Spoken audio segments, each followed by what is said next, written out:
and wherever you are listening, you are having an outstanding start to your Thursday. I have been lucky enough to welcome Chris Herrington of the Daily Memphian, obviously a well-known figure when it comes to the Memphis sports scene. He has been covering the Grizzlies for years, one of the best in the business when it comes to it. Chris Herrington has been kind enough to join us. Chris, how are you doing this evening, sir? I'm doing well, Shawn. Thanks for having me. And of course, we wanted to welcome Chris to the show. I've been looking forward to talking with Chris for quite a while, and it's a great time to talk with him, obviously, with how well the Grizzlies are playing, but also wanted to talk with Chris because he's a bit of a celebrity now, obviously, with his appearance in the 54 to City Zach Randolph documentary. I want to start off there, Chris. Just how did all that come together? I know Michael Blevins of Grind City Media put that together. How fun was it for you? And it was a great overall experience in production, obviously. Yeah, I mean, they were nice enough to ask me to come in, I don't know, a month or two ago. And I mean, I sat for at least an hour, but I came into it for an interview on Zach and Tony. I think at the time, whenever that interview happened, they were working on films for both. It was before they decided to postpone the Tony Allen night. And so I didn't just talk about Zach. I came in. I assume most of the people they interviewed, they doubled up and got material for both players. So I talked to them for at least an hour, but I had no idea how much of it they were going to use. I assumed it'd be an hour of talking for 90 seconds of sound bites. I was pretty surprised at how frequently I was in it. They had a preview screening the weekend before at the Malco Cordova.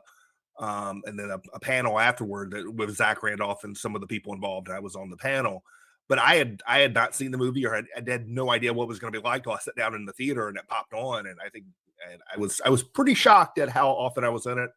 I guess I'm relieved to say I was not. I think it was okay. You always hate to hear yourself and see yourself, and I didn't leave it like in horror at what I had seen or heard. I think I did okay. Get that feeling. I've been on YouTube now, Chris, with the Locked On YouTube channel, and after the first few episodes, you're kind of like, okay, it's not as bad as I thought it would be. So after you see it a few times, yeah, you get used to it. Obviously, the way that it was handled, the jersey retirement. Obviously, both folks in Memphis, outside of Memphis, they loved the overall experience. What was your thought about the jersey retirement? And Chris, I want to get your opinion on this. I know people point to Game 6 against the San Antonio Spurs being the true sign that this team, this core, and Zach Randolph were going to make something different happen in Memphis. Do you share that same feeling? Was there a moment, when you were covering the Grizzlies and Zach came over where you were like, this is a culture changer? We hit a home run getting Zach Randolph. I think it was more of a gradual process.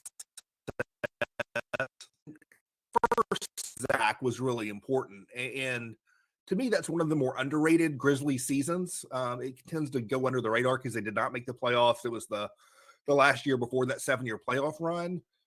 But they made the jump, I believe, from 24 wins to 40. They were in a playoff race until the last couple of weeks of the season when Marcus All got hurt. And that's sort of when they fell off. And that was a really exciting, fun team to watch that took people by surprise because people did not expect them to be that competitive. And to me, that was one of the more enjoyable seasons. Zach made the All-Star game. That's one of his 2, I think, All-Star appearances as a Grizzly. Was actually in that season before the playoff run. And that's a season where not only did the Grizzlies turn things around from the season before to that season, they turned things around within the season. They started off 1-8 that year. And remember, that was the year that not only did they hit a home run in trade with the Zach Randolph trade, they struck out in the draft with Hasheem Thabeet at number 2 and in free agency with the Allen Iverson debacle. And to get back to your question about culture, I think culture is a collective thing, not like an individual thing. But I think if you're going to point to any one person to give the primary credit, if you're going to, rank who changed the culture the most, Zach Randolph to me is not the person at the top of that list. Lionel Hollins probably is, because it was Lionel who stood firm in terms of the discipline he wanted and the kind of team he wanted, and stood firm against the Iverson stuff and basically said to the owner, like, you can do it my way or you can leave, but this is not how we're doing things. And I think Lionel earned a lot of respect in that locker room despite the 1-8 start. and was able to get that turned around. And I think the talent he had helped him do it. But I think, Lionel really set the culture for that era of the team. And, Zach's a contributor to that. Like I said, it's a collective thing, and Zach has something to do with that. I think he had a lot to prove as a person and as a player that season. And I also think he came into a situation only with a coach who had to control that locker room, and where he would not have if if they traded for him a year earlier, like they thought about, and he came into the Mark Ivoroni team. It may not have been as good of a situation, but he also came into a situation where, even though Mike Conley and Marc Gasol were young, the Grizzlies were going to have a good culture because of other stuff too, right? It was a collective. It could have happened without Zach, because of Mike Conley, because of Marc Gasol, because of Lionel Hollins. Zach ended up being a positive contributor to that in a way that surprised people. And importantly, he helped them be good. And that's sort of, you don't remember good culture when you don't win. And Zach is what helped them be good. And having experienced that, Chris, obviously the grit and grind era, and I like how you put that. It is collective. You're exactly right. And we're seeing it now, obviously. I think it is a collective effort. Obviously Ja Morant, but this year, the emergence of Jaren Jackson Jr., Desmond Bane, and others, I think that we're seeing the true value that Taylor Jenkins is putting into this team. But I don't know if there's really a comparison there, but in the same mold that, just the positivity that came from grit and grind, I'm really feeling that positivity from this culture here. Not just a great play on the court, but it seems like to be a really great group of guys who just know through playing together, they play their best individually, and it's great to see right now. Well, I think what's interesting in that is there may be a comparison between the two teams in terms of young teams coming together, in terms of success, in terms of the sense of a positive culture, but there's a total contrast in the process that got that way. The Zach Kleiman front office has, perhaps appropriately, perhaps to a fault, it's debatable, they put an emphasis on culture. And you see it all over the place. You see it and I don't want to denigrate individual players, but it is a factor in their decision making. You saw it in the Andre Iguodala stuff. You saw it in the paying Dion Waiters to go away and not bringing him on the team. You saw it in their decisions they made this summer. First Eric Bledsoe into Patrick Beverley, into Chris Dunn, to all gone. They have been over backwards to say, we don't want players in the locker room that aren't fully invested in being on this team and being in the roles we want to give them, right? And you've seen it in how they've targeted players. They have put a particular emphasis on culture as it relates to how they think about their team. That is a contrast to how the grit and grind teams were built. That is not. Chris Wallace was about talent. We're just swinging for talent, and then we'll figure it out later. Zach Randolph was a bit on talent, just like Akeem Thabit, which failed, was a bit on talent. The Chris Wallace mindset was, we're collecting talent, and we'll figure it out from there. Whereas they ended up with a good culture, perhaps accidentally, and perhaps Lionel Hollins had a lot to do with that. Whereas I think the current edition of the Grizzlies on the front end has put an emphasis. Is a great thing, but like you said, culture is one thing, but a winning culture is certainly what matters. And I think that we're getting the best example of that right now, Chris, with Ja Morant being out. And for the second time this calendar year, we've seen him be out for a 2 or 3 week stretch, and the Grizzlies have thrived. It's been the defense that's really helped out. But the difference between last year or last basketball season and this year is the emergence of Jaren Jackson Jr. and Desmond Bane. I'll ask you this, Chris. What have you been more surprised with?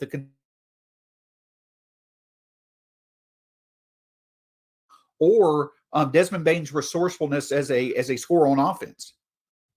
I guess I would say Jackson, even though what Jaren seems to be becoming this season is what I always thought he could be. I was one of the people who was proponent of drafting him in the first place.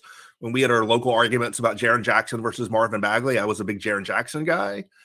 And so he is becoming the kind of player I always envisioned, but there was no guarantee he was going to get there. And there was ample reason to doubt coming into this season and early this season that he was going to get there.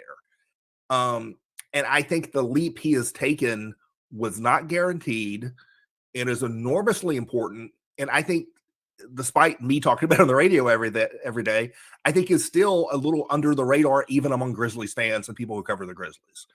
As far as Bane, Bane is having a terrific second season, but I think it's more about, I'm not saying he hasn't gotten better. He has gotten better, but it's more about he has stepped into a larger role and maintained a lot of what he was doing last season.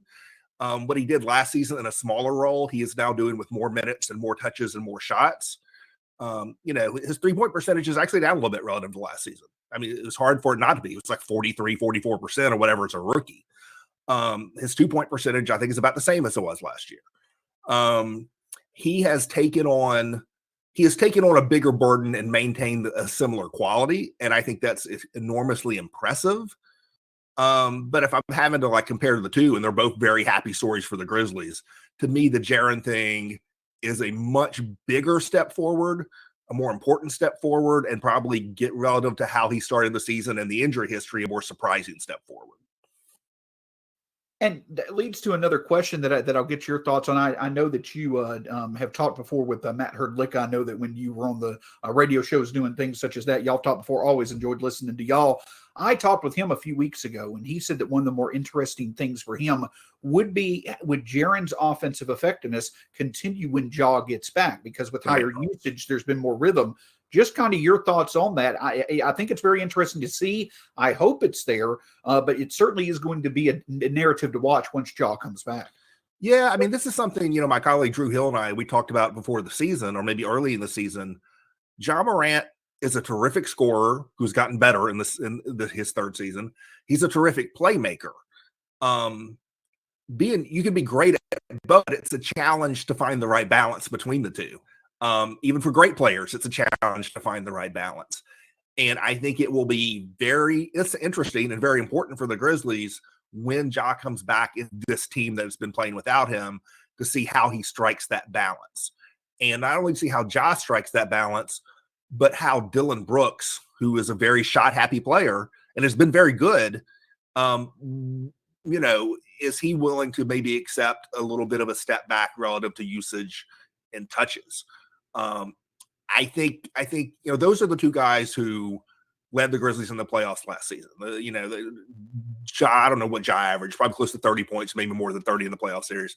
Dylan averaged 25. Like, they were the engines of that. Jaren was coming back off the injury, not doing as well. Bane was in a lesser role. I think as they come back together, and it's important to note on this Grizzlies team, Ja and Dylan haven't played together much at all yet this season. And so as you come back into a team with Ja and Dylan both together, which we haven't had except for a handful of games, how does what they finished last season with balance with a step forward for Jaren and a step forward with Desmond Bane?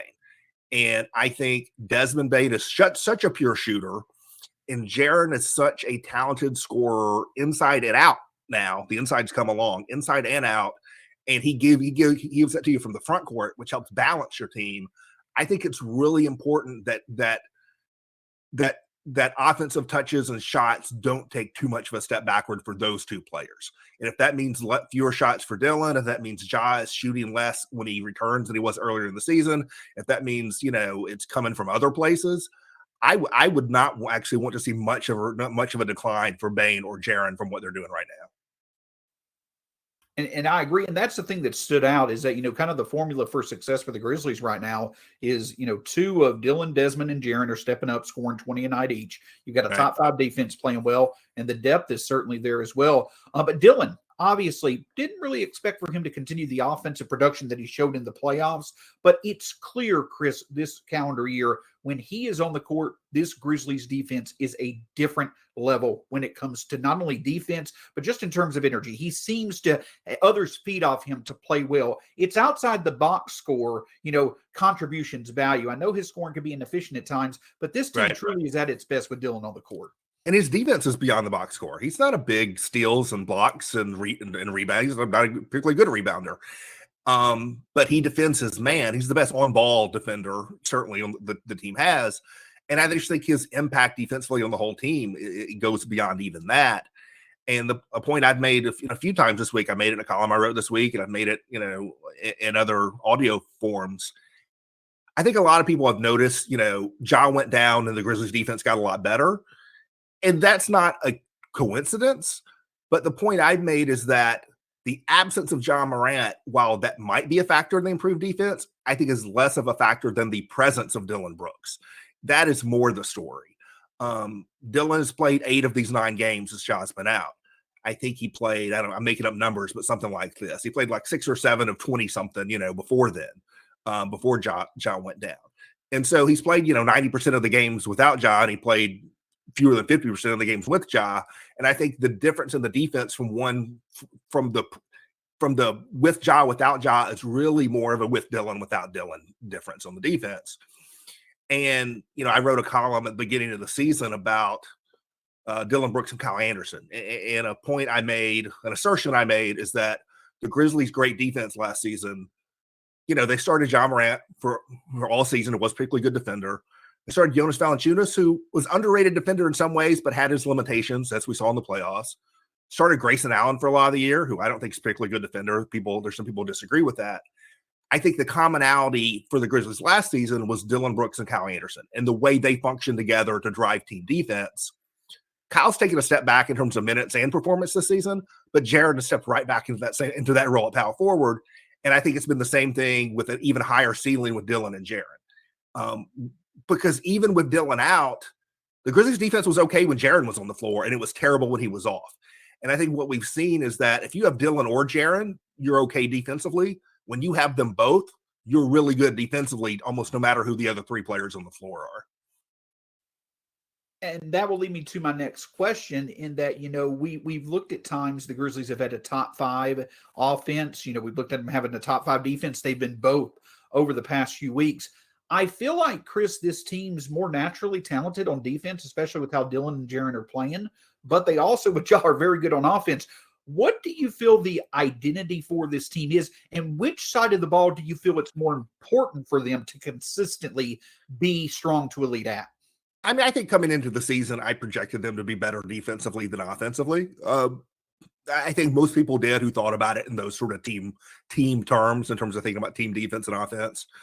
I projected the Grizzlies to be better on the defensive side of the ball. Certainly that was what they were coming out of last season.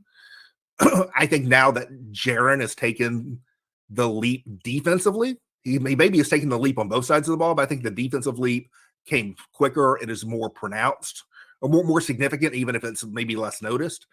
I think now that Jaren is becoming the kind of elite defender he was projected to be with Dillon and with some of the other talent they have, their season number may continue to look great just because they dug such a hole. But I think, from Dillon Brooks' return going forward, that's going to be a top 10 defense. It's going to remain a top 10 defense, even with Ja back. So I think their fundamentals are probably a little bit stronger on that end.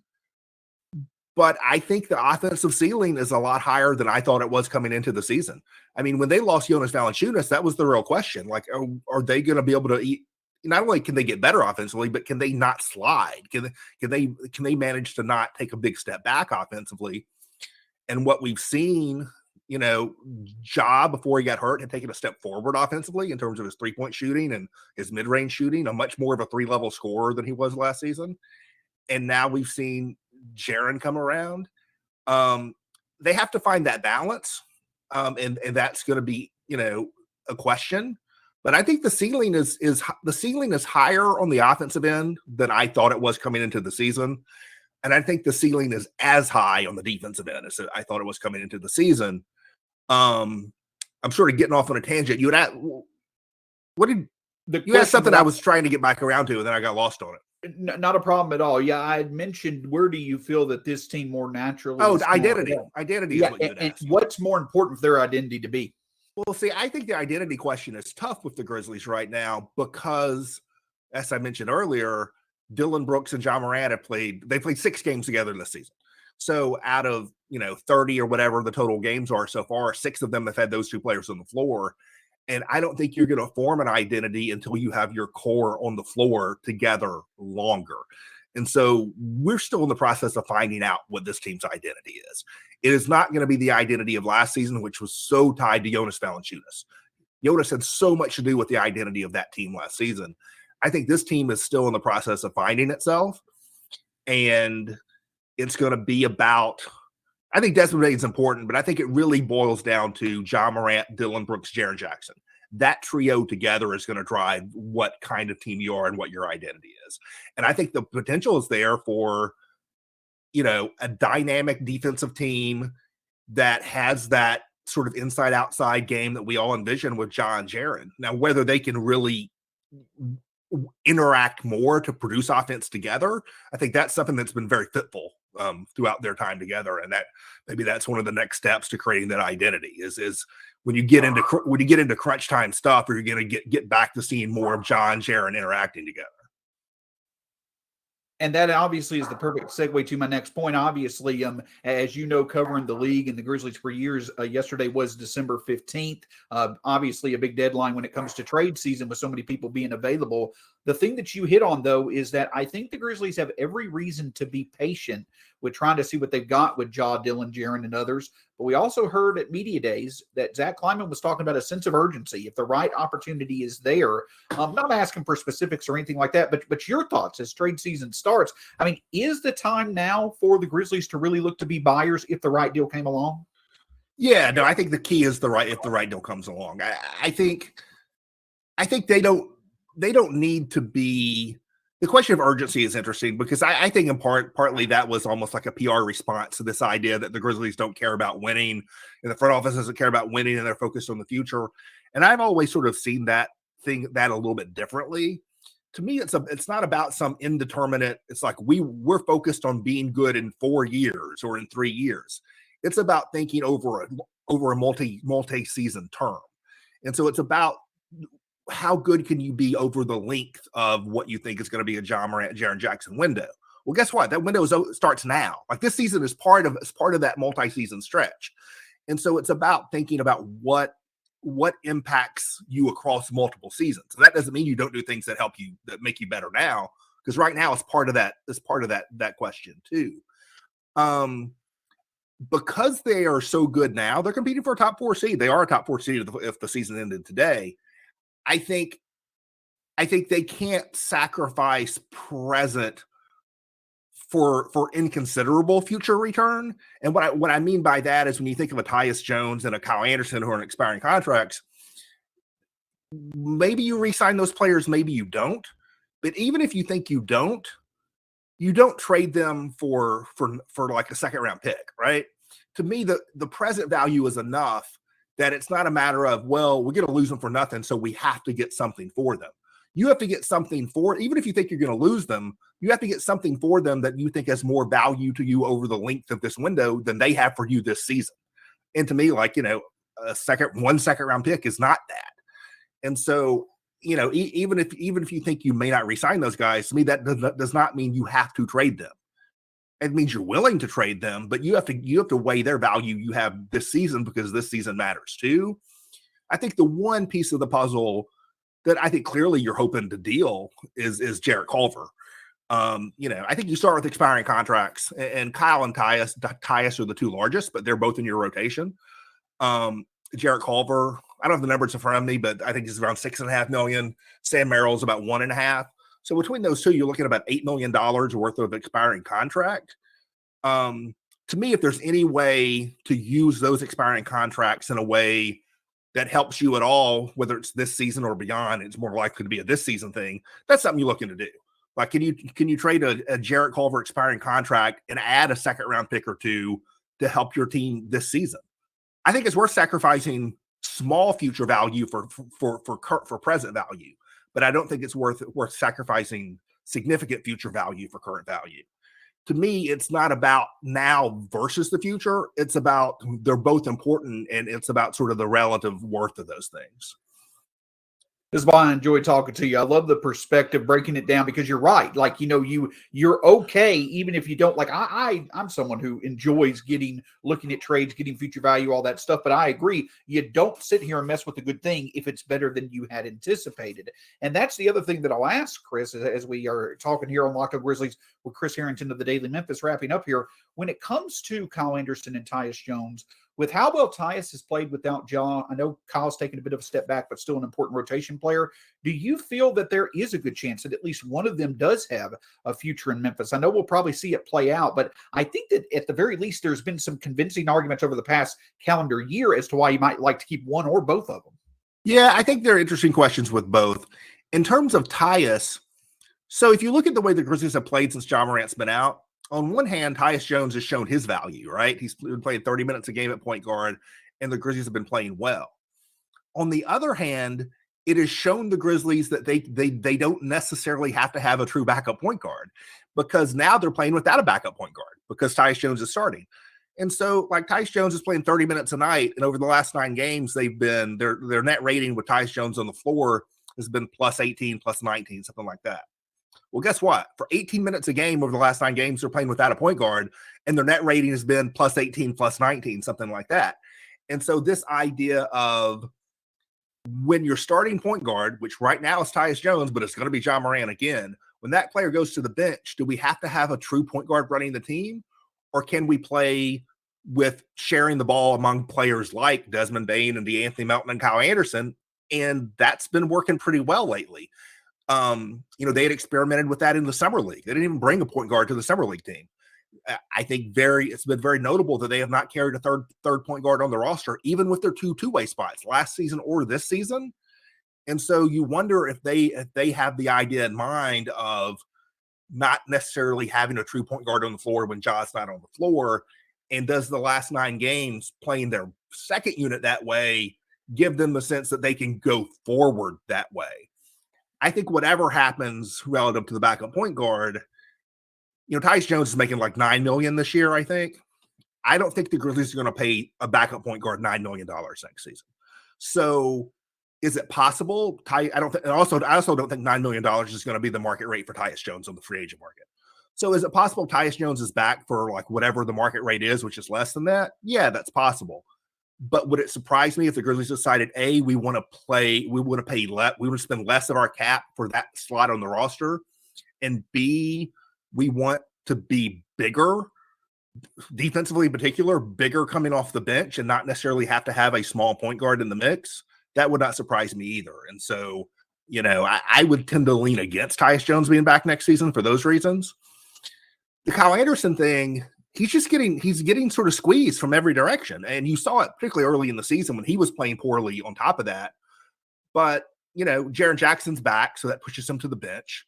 Brandon Clark, at least early in the season, had bounced back and was playing well again. Zaire Williams, you took with the 10th overall pick, and they're force feeding him minutes. They're making a commitment to giving him playing time, and that's sort of squeezing Kyle Anderson from every direction. But what you've seen these last 4 or 5 games is that now that guys are missing games, Kyle Anderson can plug every hole. He's the only player on the roster who can essentially be a backup point guard and a starting power forward and a wing defender. He can do all 3 of those things, sometimes like at the same time. And I'm personally of the opinion that has a lot of value to you on your roster. And so I'm probably a proponent to like re-signing Kyle Anderson, but it depends on what the price is. And so, if I had to bet one way or the other, I'm betting that neither of them are back next season. But I don't think it's not a strong bet either way. No, I think it's great insight. I'm someone who had, advocated with the idea of re-signing Kyle because for the same reasons you had mentioned, he could fit a lot of different holes, but also he could still remain a valuable contract that you potentially could use in a future trade. And so, Chris, I wanted to get to this point to ask you this question. I'm not trying to put you on the spot here, but when we were talking about grit and grind, we're talking about this new generation of Grizzlies.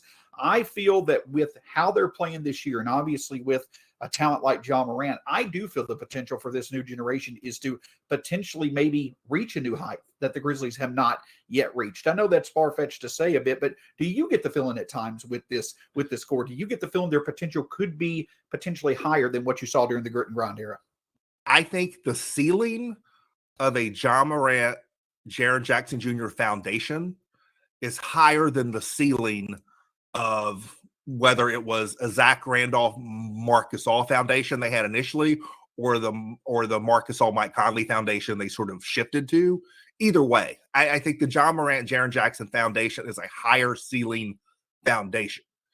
Now, that doesn't mean you get there, but I think the potential is there. Yes, greater. I think John Morant is clearly a top 10 player in the league talent.